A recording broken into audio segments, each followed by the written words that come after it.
another episode of Sleeping Giants Red Star Belgrade. Now, as always, if you are enjoying the series, please do feel free to drop a like on the video. Now, we have the draw. We've got the draw for the group stages of the Champions League. Now, actually, before I get into that, I forgot to show you guys Glauco. It was one of the players that was in. I don't know why. I think it's because he and Rogério are both moving for 5 million from Sao Paulo, and I got confused as to which one I'd already clicked on. So I will do that after this, so don't worry, because I really do want to show you him, because he actually, I think, could probably even be better. So, yeah. Also, our season expectation is to get to the final of the Champions League, which is ridiculous. And yeah, we ain't going to do that. Well, I mean, I don't think we will, but you never know, I suppose, which is a little bit annoying, but oh well.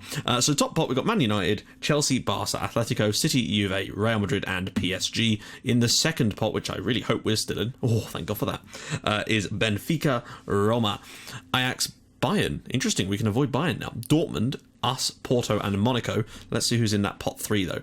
Inter and Milan, Zenit, Fenerbahce, Real Betis, Celtic, Pilsen and Twente though, so okay.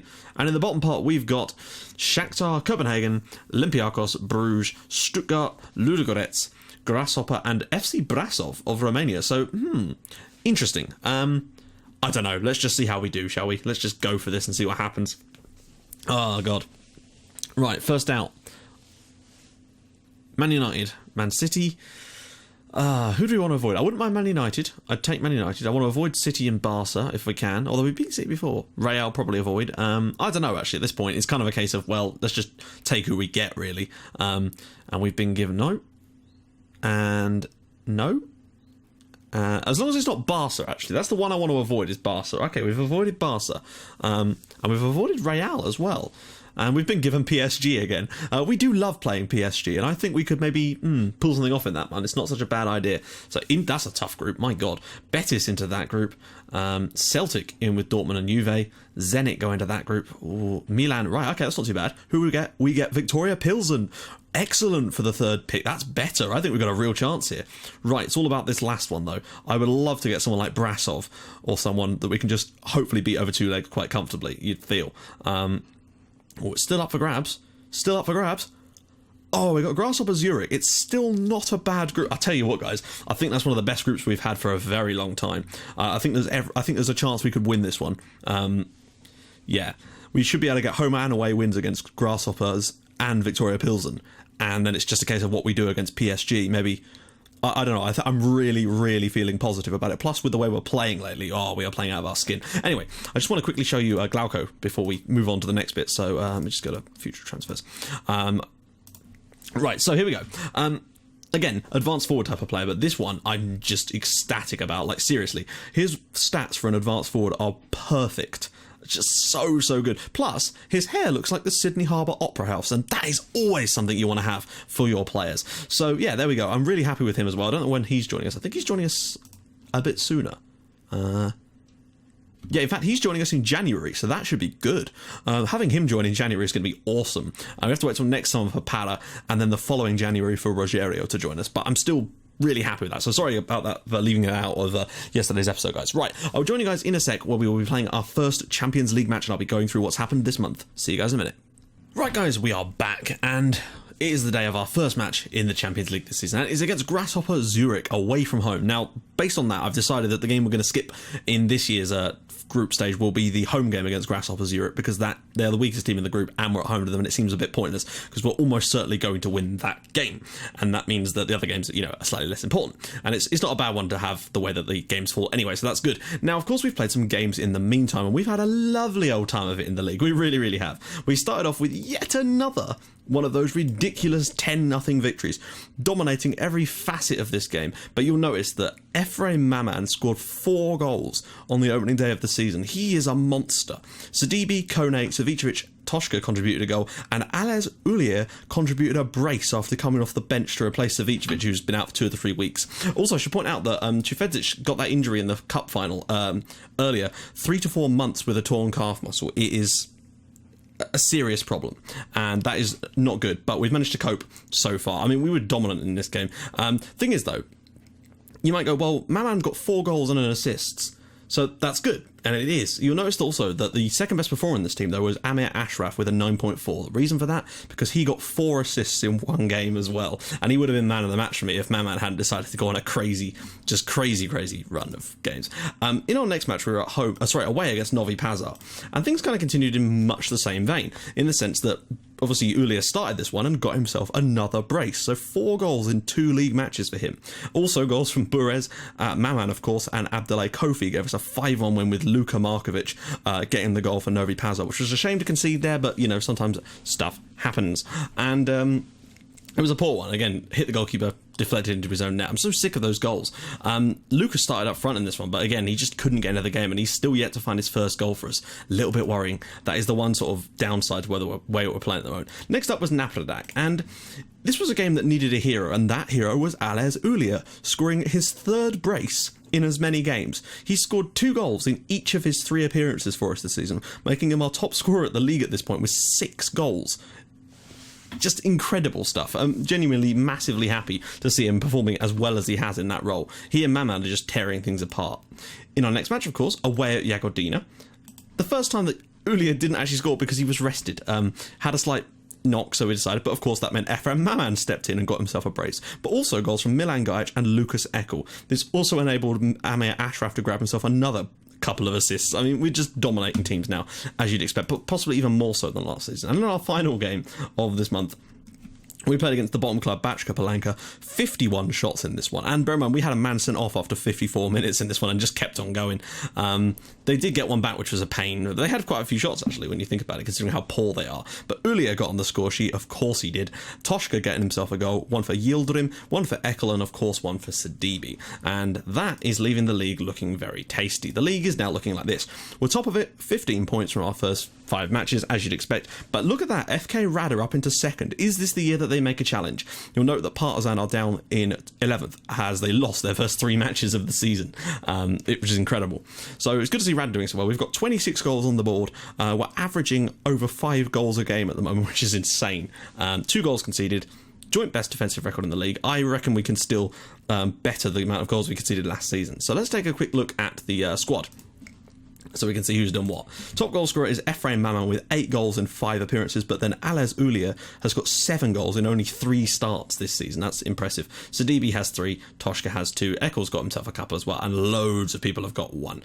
As for assists, well, who else? Amir Ashraf, although he's suspended for our next league game. Or is it for this game? I hope not. Has already got 7 assists in 6 matches. But Sidibe's got 5, Kofi 4, Adamenko 4, Maman 3 as well. It's just everyone's up there. Sidibe, Maman, and Ulia also have 2 man of the match awards each. Most yellow cards at Kone, of course. The 1 red for Martin Scala, which was a bit poor. Average rating, Ulia over his 4 appearances has averaged a 9.22 rating. It is insane. Key aerial challenges, Sidibe with 11. Key passes, Kofi and Sidibe are flying. Kofi's doing really well now, 26 key passes. Although we keep saying, I got a thing saying I'd promised him to leave. I didn't promise him he could leave. He never even spoke to me, so I don't know where that came from. So did Gajic, and again, didn't speak to either of them and didn't tell them that they could leave, or get to a situation where they told me they had to leave. Really strange. Key tackles, Kone with 3. Interceptions is Bazan Vera with 40. Jan Krupa's gone out on loan to a lower tier team, I think. As for average value, Toshka's still the one just about topping it, but you can see a lot of people have now climbed up, which is good. So let's get into today's game against Grasshoppers. Now, because we are away from home, we are still going to play our away tactic, because I feel that we're good enough to beat them with it, and I just want to give it a try. We can keep the sort of fluidity to it. So let's just see who that puts in there. Toshka, Sidibe, Yildirim, who in the name of... Why is Ashraf suspended? We've not played any European games. Does it seriously carry over from last season? Right, I tell you what, we're not going to do that. Because otherwise, yeah, we'll put Fernandez in. If we play this system, it'll probably be better. I think we're good enough away from home to make this work for us at the moment. Kasper's could really do with the rest at the moment, but we just haven't had the play. No, I'd like to keep him in, actually, just for this one game. I don't understand. Why is Ashraf still suspended? That doesn't make any sense to me. That was from last... We've not played any European games. Does that really carry over from the previous season? That's disappointing. Anyway, hopefully we should have enough, because I don't want to play that other system, because Fernandez is not fully ready there, and I've actually been training him to play that role on the right. So yeah, we're not quite ready to play that. But for other games we will do, so don't worry. Thankfully, this is the sort of game where we could probably get away with it, if I'm honest. I'm hoping we can get away with it. If we were to screw this up, I would be very, very disappointed in us. They are not a good team. We are a good team. Those are all you really need to know. We have to go here and win, and I really hope that it isn't going to come down to yet more of this home and away crap in Europe. We need to put in a really solid performance today. Fernandez is going to have to fill in for Ashraf, and hopefully he'll do a solid job there. But again, he's not perfect. I think against 4-4-2 we should be quite solid, but you just don't know with these things, unfortunately. These away games in Europe are notoriously awkward. Adamenko gets it up to Toshka. He's got a man in the channel there, Sidibe. Can he get the return ball? Oh, there's a man over on the left, and it is Ulia. Can he continue what he's done well? Inside to Kofi with a long ranger, perhaps? Not quite. Better, though. We're looking a little bit more solid. Kashpers. If we can win here, then that's good. Kofi down the line, out wide to Fernandez. Oh, he's not quite kept it. Thankfully, he's got support back, covering his channel there. And Kasper's in the midfield to Kofi. Long ranger, perhaps? Maman, ducking inside. Will he shoot? He does. And Hradeki, or however the hell that's pronounced. I think he might be Hungarian. In goal, saves it. Sidibe to the edge of the area. We're looking good to start with, and that's always pleasing. Maman, and it's again blocked. But Fernandez coming across to cover there, and we've started the better team, and that's always important in these matches for us to start the better side, particularly away from home in Europe, where we've always kind of had the struggles, particularly with the system that we're currently using. So it's always nice to see that we've started the game relatively well, but we are only 11 minutes in and anything can happen. I just don't want any silly FM stuff to happen in this group. Just go one season without it happening. It'd be just brilliant. Ulia, Toshka, it's in the back of the net. He's offside apparently. Oh, why didn't Ulia just take it on? He's done that so many times this season already. Toshka, that must have been close. Because I've got to say, that looks a little bit on the, if I'm honest. Ulia, he's miles offside, isn't he? No, he's not. For me, that's onside, but oh well. Hopefully that won't come back and cost us in this game, because for me, he's a level. He's definitely level. Oh, come on, no. Not with the first shot. There we go. Maman can break now. Can he break? He's found Toshka. Toshka's pacey. They're not going to catch Toshka. Can he set himself up for a shot? He can. It's a goal. Wonderful play from Maman and Toshka there. Toshka just seems to step up when it comes to Europe. He's doing exactly what Jovic used to do for us, where he could be having a poor season, but come along with the European game and he's up for it. That is some really nice... He's a pacey player. Sets himself up well. Good strike. And Maman will, of course, grab himself yet another assist for the season. Lovely work. Right, we're a goal up away from home in Europe, but let's just... we can't afford... Is that That surely can't be Mix Diskerud, the... New York City FC player. Ulia slips it round for Toshka, and he's nearly in again. Oh, God. That was so damn close. We very nearly had a 2-0 lead, and that would have really done the trick for us, because we've been solid so far. We've been really good, actually. I'm actually impressed for this as an away performance. Adamenko's ball in. Comes short. Toshka brings this down. Will he have a shot? I think he will, Goes short for Sidibe. There we go. 2-0 here in, I believe, Switzerland. Grasshoppers is Switzerland, isn't it? It's Grasshoppers Zurich. I always forget. But there you go. So 2-0 up now away from home. That's just more like it. We've actually limited them to no shot. That looked a bit offside to me. We've limited them to have no shot so far. We've grabbed 2 goals for ourselves. And, wow, another Insta highlight? Please don't let them score. I just don't want them to score with their, first shot of the game. That would be so disappointing to see. Oh, well done, goalkeeper. That's all I can say. That must have been offside. No? Okay. But 2-0 up. That's a good start to this game. But we're not out the woods yet. They've been poor to start with, and we've taken 2 good chances, but we do need a 3rd goal, I feel. Plus, well, I mean, not that this one's going to really matter so much for head-to-heads per se, but, it's still useful to get a decent goal difference going. Ulia, just to get that European confidence going, get Toshka a couple of goals, maybe to start his confidence. Toshka, he's got a man over. Oh, Kofi's made the run. Sidibe, it's 3-0. That is glorious play. We're actually doing quite well on the break today, despite having... It's weird, because we've got nearly 60% possession in this match, yet we are almost playing on the break at times. It's a lovely pick-out from Toshka to bring that ball through for Kofi. Unselfish ball to the side, and Sidibe grabs his 2nd goal in the Champions League already, and we're 3-0 up away from home, and hey, I'll take it. Now, let's close him down then. I would take this very much. Kofi to Ulia. Has he got a pass to pick out? Toshka, and it's in the back of the net for 4-0. Wow, what an away performance. This is unusual. I know that they're not the best team in the world, but, you've seen us struggle against poorer sides away from home in Europe, and today we've been absolutely clinical. Ulia does well here, just dinks this in, and Toshka with his 2nd goal of the Champions League group stage already. Then again, Sidibe's got 2 as well, so all in all, a very solid first half, and I'm quite content to sit on the system we're using at the moment. It's working well, and I don't know whether they've, I don't see them coming back anytime soon, so I'm not going to go defensive or anything like that. We're completely in control of this match, so let's just keep it that way, basically. No need to, if it ain't broke, don't fix it. They're not going to score 5 second half goals. I know I've said that now, but, in fact, it just isn't going to happen. So this would be a good win away from home for us in Europe, and it sets us up nicely. It's one of the sort of hiccup games. Potential hiccups are the away games against the poorer teams. If we can get through these hiccups. Bear in mind, PSG and Victoria Pilsen are and Toshka's made it 5 and he's got a hat-trick already. He loves a hat-trick against a weaker team in Europe. But the fact is, if Pilsen and PSG could draw, that would just be perfect for our needs. PSG dropping points against the other teams is what could allow us to win this group if we were to screw up against PSG. That's the crucial thing here. And if PSG could do us a massive favour there, that would just be brilliant. 5-0 up, though. Toshka with the hat-trick. He's not really found his feet so far this season. A lot of our goals have come from our inside forwards. They've got 7 each. But today, it's all been about the strikers, and that's nice. Maybe that's just how we play in Europe. Oh, that's a good ball through. Please don't. It's a great finish. I mean, credit to Tafer. That is a fantastic finish from Yanis Tafer. So, credit to them for that. Pilsen are actually beating PSG. That is a glorious thing to see. It's 5-1 here in Switzerland. Sidibe. He's got Maman in. If he wants to, he's going to shoot himself, isn't he? No, goes long. Adamenko probably could put this into Kofi here, who might be able to find a cross or just dig one out. Oh, that is so easy. It's 6-1 here in Switzerland. Ales Ulia with his 8th goal of the season. I think that might well be his first Champions League goal. We are making even Europe looking brilliant here. What a pick out this is from Abdoulaye Kofi, by the way. 3 players around him, just dribbles that across the box, and Ulia in at the far post to make it 6-1. Calm down, he says. Yeah, well, let's do that. Right. Okay, everyone's playing really well up front. I'm going to bring on Lucas, just to try and get him a goal. If he's going to score, it needs to be in a game like this, just to get that first goal for us and get himself off the mark. We've been brilliant away from home here, and that's all we needed. I just want to see him show me something, Morawski, Fedele.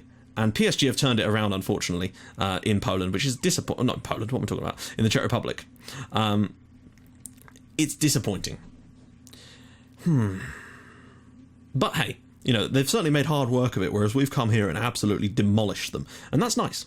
It's pleasant to see performances like this in Europe away from home. In fact, we rarely ever see performances like this at home. We had that massive 5-0 win over Ajax, if you recall.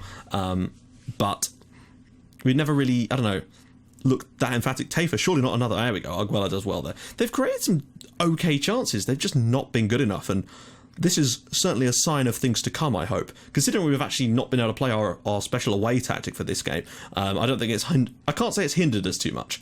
We will be playing it for the other 2 games, though, as they are going to be much tougher and might require a bit more tact in them, particularly away at PSG. I'd love to think, if we could nick a draw there, that could be the absolute pinnacle of our season. That could put us through as group winners, and that's all we really want here. We win this group, and I feel that there's a really good chance of us getting to the quarterfinals of the Champions League, or maybe even beyond, because essentially then the quarterfinal would become what our semi-finals usually are, in terms of the difficulty levels, and you never know. A bit of luck and we could have a really quality season. But I feel like with some of the players we're bringing in too, there's still real hopes that we could go on. Oh, he's passed it. Man, ball back across, and it's for Adeki to save there. Lucas has come on and he's had a good half an hour and he's just shown nothing. And it's such a shame because, I don't know, he just isn't clicking with this team at the moment. It comes on and has a 6.6. Nothing all that special, but Florentin Tosca, brilliant performance from him. And 2 assists for for Kofi, 2 goals for Satibi as well. Ales Ulia with a goal and an assist. Maman still picked up an assist though, so he's almost Santos-esque in that sense. So there we go, a massive win on the opening day. Shame about the 3-2 in the other match, but, it proves that that's going to be a difficult place to go, or it proves that maybe there's some weaknesses in PSG's game, and that's good for us either way. So guys, in the next episode, we've got ourselves a little bit more of we've got a good game that could potentially give us a good 6-point start and give us a real head start. Then we've got a double header against PSG, which is going to be absolutely crucial. That could define where we finish. But before that, we've obviously got Victoria Pilsen, and we need to make sure that we batter them at home as well. So, if you like what you're seeing, guys, please do drop a like on the video, and if you've liked it even more than that, please subscribe to my channel for more Red Star and Outcaster icons in your inbox every single day at 5:30 and 8 o'clock, and I will see you guys in the next episode for the home game against Victoria Pilsen. See you guys soon. Bye-bye.